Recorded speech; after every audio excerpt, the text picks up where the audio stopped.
These two cameras right here are the top two action cameras on the market today. The GoPro Hero 12, the DJI Osmo Action 4. I'm sure you guys have heard about these cameras. They've been out since last year. But if you're new to the action camera market, boy, these cameras have come a long way. I want to see if you can guess which camera is which. So here's camera A. Do you like it? What do you think? And here's camera B. Nice. Sick. Nice. Okay. Camera B is the Osmo Action 4, and camera A is the Hero 12. My first action camera was a GoPro Hero 2. I think it was back in 2012. And I was really excited to see what the future would bring with camera technology. Now it's 2024, and the quality of these cameras has improved so much. Now, for full transparency, DJI did send me their camera as well as a whole bunch of accessories, including this DJI Mic 2, which I'm actually very stoked on. This little mic has definitely improved my audio game in my filming, so I'm very happy about that. So even though DJI did send me this camera for free, they're not paying for this video though, so I can still give my own opinions and I can say what I want in this video. They're not forcing me to say anything.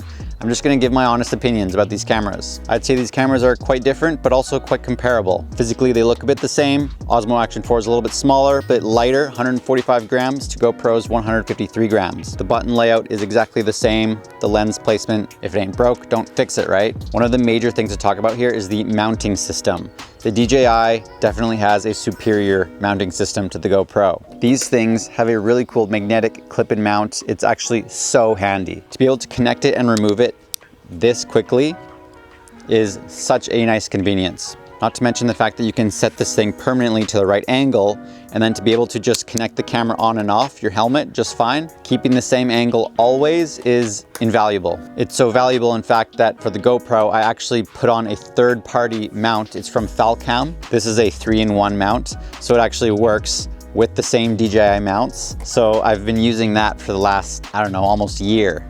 They've got the legs too. You don't want to use these because they kind of wiggle. While the GoPro, I think you're familiar, has the typical legs and it's really not as great. And if you want to get vertical video, DJI comes with this case. Put the camera in, and now it gives you this other mount right here. So now you can set it vertically. Very convenient. Compare that to GoPro and you have to buy other third-party adapters, maybe a whole new door here or some other contraption to hold this thing with the new mount. In camera, the GoPro does offer a 9:16 mode to kind of take advantage of the taller 8:7 sensor. Problem is, it's all just like a band-aid fix at this point. It's not actually as good as just setting your camera vertically, obviously. It's one thing that I do find with the GoPro being so established. One of the downsides with that is it's harder to fundamentally change some of the ways that you're making your cameras. Whereas with a newer, smaller company, you can kind of see some problems and just solve them right away without having to change too much of your infrastructure. Now, when it comes to battery life with these cameras, the Osmo Action 4 definitely beats out the Hero 12. I did a little test, just stationary in my room, no airflow. Turns out the GoPro overheated. Okay, GoPro just stopped recording now. After 51.5 minutes, the GoPro overheated. After the GoPro cooled off, I turned it back on just to keep recording and see how much recording time I could still fit on the one battery. Another 25 minutes and then it burnt out. So the Hero 12 got a full 76 minutes of recording time, 4K 30 frames. The Osmo Action went all the way up to 108 minutes. That's 1 hour and 48 minutes. That is pretty impressive. One thing I love about the Osmo Action 4 is there's this 3-battery charging case. You can charge 3 batteries at the same time. You can take it with you in your backpack. I will not need more than this on any trip. And not to mention the fast charging capabilities of the Osmo Action 4. You can charge 80% of one battery in 18 minutes. I think that's pretty handy. Both cameras are waterproof. Osmo Action 4 is waterproof up to 18 meters. Hero 12 is about 10 meters. Now, when it comes to the rear touchscreens, the layout is pretty different on these cameras. But ultimately, you can pretty much find all the same settings in both cameras, just about. Actually, I find some more settings in the Osmo Action 4 that I really do appreciate. Particularly when you are setting your exposures, there's more ISO options, more shutter speed options, including the ability to limit the minimum shutter speed, which I really like. I would actually love to see that on the GoPro. You can kind of do the same thing on the GoPro with GoPro Labs though. I just like how this stuff is built right into the Osmo Action 4. There's much more white balancing options compared to GoPro. all these things. I don't know why GoPro doesn't implement that stuff, but I really appreciate that with the Osmo Action 4. So both these cameras feature a front screen as well as a back touchscreen, obviously, but the DJI has a touchscreen on the front, which is pretty handy. You can do pretty much all the same things as the rear screen, settings, change up everything. Do I really need that? Personally, I don't necessarily need it, but I think it's really cool. All right, guys, one thing we've got to talk about is field of view. So this is how wide the camera looks and what kind of distortion each of these cameras has. So this is GoPro Hyperview mode. This is DJI Ultra Wide mode. So these cameras have a different look to them. And I must say, I do appreciate what the Osmo Action 4 is doing. I don't know how easy it is for you to tell the difference between these two modes, but in my opinion, I like the Osmo Action 4's Ultra Wide more than the Hero 12's Hyperview mode. The Osmo Action 4 boasts 155-degree field of view, which is the widest on the market today. Hero 12 is at 151 on its Hyperview mode. The problem with Hyperview on GoPro, I find it just has a lot of weird distortion. Things get warped quite a lot by the edges of the frame, and that's all because it takes an 8:7 aspect ratio and squeezes it down into 16:9, while the Osmo Action has a more proportional framing. But what you'll find is DJI will see a little bit more on the sides, while the Hyperview mode on GoPro will see a little bit more on the top and bottom. And that's because it's taking an image from an 8:7 aspect ratio and squeezing it all the way down to 16:9. But that explains why it gets more warped. And I'm not really a fan of that. Thing is though, I don't actually use Hyperview on GoPro. I actually use Superview instead. It's not quite as warped, not quite as wide. So between those two, Ultra Wide and Superview in the GoPro, here you can see the difference between each camera. I'm curious what you guys prefer more. I have to say, I like the Ultra Wide even more on the DJI. I do enjoy being able to see more of my bike, and because things are a bit more proportional, combine that with the floaty active stabilization, I think it has a really nice look.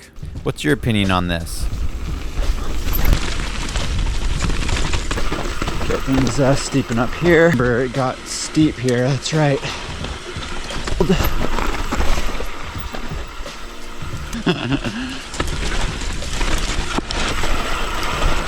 Yo. Let's talk about the stabilization of these cameras, a very important feature, but honestly, you don't need to worry. They're both very solid options. Arguably, they're about the same quality stabilization. However, they have a different look to them. And this is where I actually appreciate what the Osmo Action 4 is doing. There's something about it that's more lively, kind of like the camera's floating more and flying. The Hero 12, I find it can kind of find its spot and kind of stay still almost. Something about the Osmo Action 4, and it may be a combination of the field of view, that ultra wide as well. It has a good look to it, and I'm just using the basic stabilization.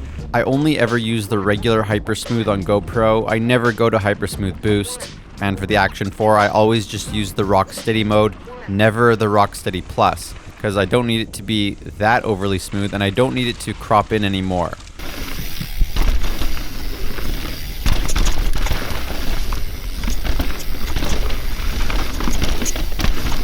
Whoa, they built that up. So one thing I noticed when it comes to the white balancing of these cameras, the Osmo Action 4 has a colder look in comparison to the Hero 12. Both are set at 5,000 Kelvin white balance. Seeing how that looks. 5,000 on the GoPro, but 5,500 on the DJI. Which is not too big of a deal. I can kind of compensate. The color science is different on both these cameras. In my opinion, I think I'm gonna have to say the Hero 12 does look a bit better with that. You can definitely do color grading on both cameras anyways to get the look that you want. It's not necessarily too big of a difference. Dynamic range, I have to say, does seem to be better on the GoPro. That is something I would love to see DJI improve on in future versions of their camera, is greater dynamic range. Greater resolutions would be cool. So if on the GoPro, I record flat mode, -1 EV comp, 5,000 Kelvin white balance.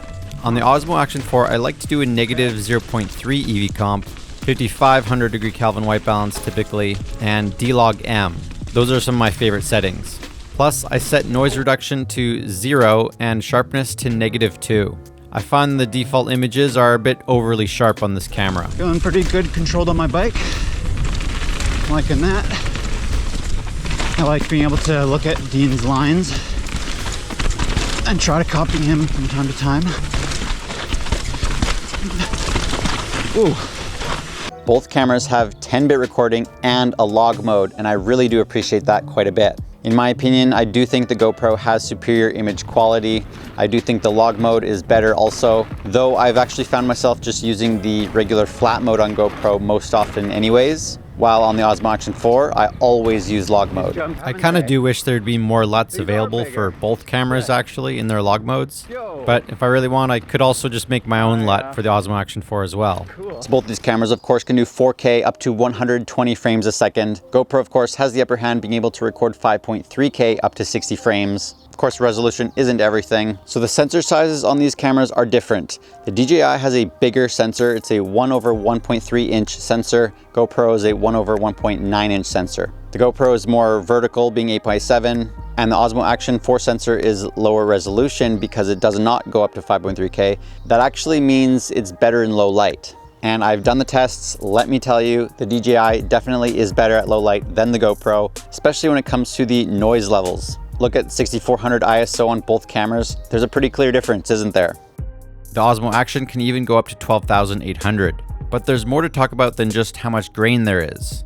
So not only is the GoPro a bit more grainy and not very good in that department, but the GoPro even suffers from a slower shutter speed here, which means more motion blur, which kind of messes with the stabilization. It creates more of a mushy look. I'm impressed that there's something about the DJI that keeps the shutter speed fast enough that it still looks good.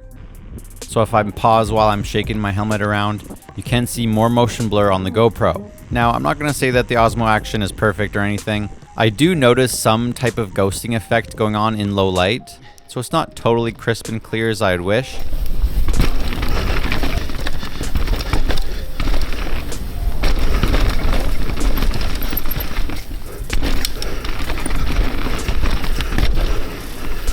Cameras all have their pros and cons, but yeah, I do notice some ghosting in the DJI that I don't see on the GoPro, and it's not a shutter speed issue, so I'm not quite sure what's all going on there. Now, with my GoPro, these are not actually the settings I would use. If I was actually filming in low light, I would purposely film 60 frames to keep that shutter speed a bit faster, go -1.5 or -2 EV comp, max 3200 ISOs as far as I would go, and then the motion blur shutter speed issues are mostly fixed for the GoPro. At that point, it's just really grainy footage then. There's not enough options in the GoPro to purposely limit my shutter speed. What's cool about the Osmo Action 4, they actually give you more options. In camera, you can actually choose a minimum shutter speed, and I think this is really cool. So at first, I would set this to a minimum of 1/200th of a second shutter to make sure that the shutter speed would always be fast enough in low light. But then I learned through Dale Stone when I was riding with him at Whistler that actually I don't need to worry about that. There's something different about the Osmo Action 4. I don't even need to keep the minimum shutter speed up, which I would need to do on the GoPro. I can allow the shutter speed to go as slow as it wants, and it doesn't actually go too slow because the camera's smart enough to know what to do. So I think that's pretty cool. So if I have the quick capture on both these cameras,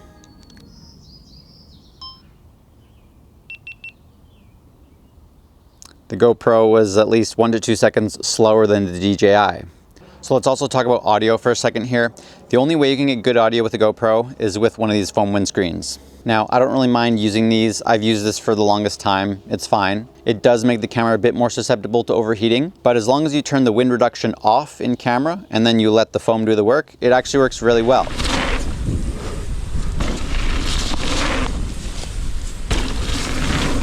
What's strange about the Osmo Action 4 is you actually don't need a windscreen. So in this case, you turn wind reduction on, and then it surprisingly gets very clean audio.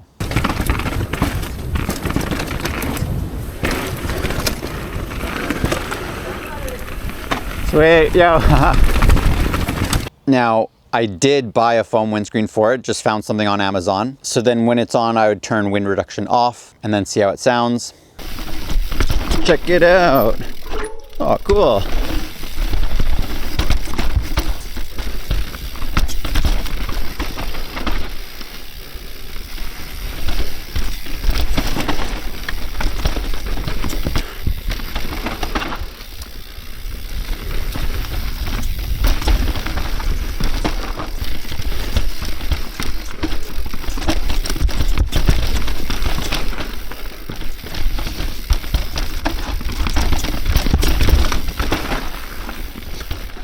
Honestly, it was surprisingly similar. So that's one of the really interesting things about DJI. They don't even really need a windscreen. Ridden art. And we're gonna make our way into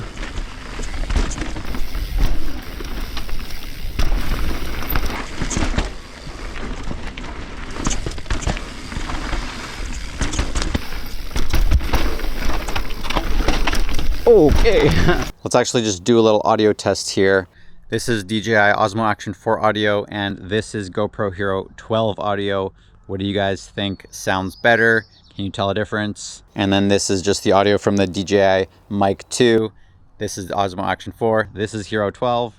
Another cool thing about audio is you can connect the DJI Mic 2 directly to the Osmo Action 4 as your method of getting audio. So I don't know about you guys, but I'm very excited as a consumer what options we have on the market today. The more competition, the better options we get as consumers.